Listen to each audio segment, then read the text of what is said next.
Halo teman-teman, perkenalkan nama saya Mitrisna Irsana Ilmanafe dengan NIM 2203020126. Saya dari Universitas Nusa Cendana, Fakultas Ilmu Sosial dan Ilmu Politik, Program Studi Administrasi Bisnis.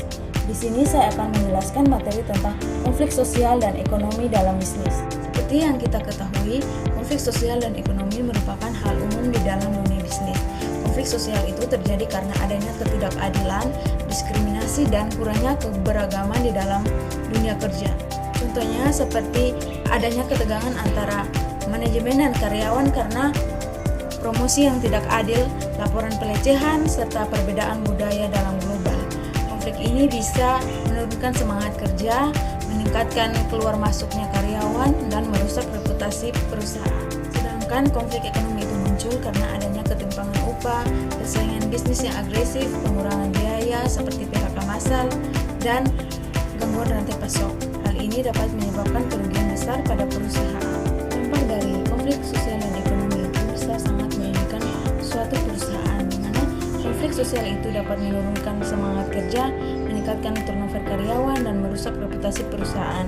Sementara itu, konflik ekonomi bisa menyebabkan kerugian finansial besar seperti turunnya nilai saham dan biaya tinggi akibat pemogokan. Dari dampak yang terjadi, solusi yang dapat digunakan untuk mengatasi konflik ini yaitu perusahaan bisa mengurangi konflik sosial dengan melakukan pelatihan keberagaman, sistem pelaporan yang transparan, dan kebijakan yang inklusif. Untuk konflik ekonomi, solusi yang dapat digunakan yaitu perencanaan skenario, upaya yang adil, diversifikasi rantai pasok, dan negosiasi strategi yang tepat dapat meningkatkan dan membantu perusahaan. Jika konflik dikelola dengan baik, bisa menjadi kekuatan bagi perusahaan.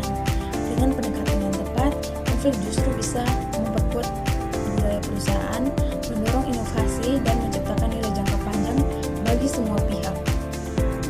Kesimpulan yang dapat saya ambil dari materi ini yaitu konflik sosial dan ekonomi merupakan tantangan yang sering terjadi dalam dunia bisnis dan dapat berdampak besar bagi reputasi perusahaan. Konflik sosial biasanya disebabkan oleh diskriminasi, pelecehan, dan ketidakadilan dalam organisasi. Sedangkan konflik ekonomi itu timbul dari ketimpangan upah, persaingan pasar, dan gangguan rantai pasok. Dampak dari konflik ini dapat berupa penurunan produktivitas, kerugian finansial, hingga rusaknya citra perusahaan. Namun, dengan penanganan yang tepat, seperti pelatihan keberagaman, sistem pelaporan yang transparan, dan strategi bisnis yang adil, konflik ini dapat diubah menjadi peluang untuk inovasi dan pertumbuhan yang berkelanjutan.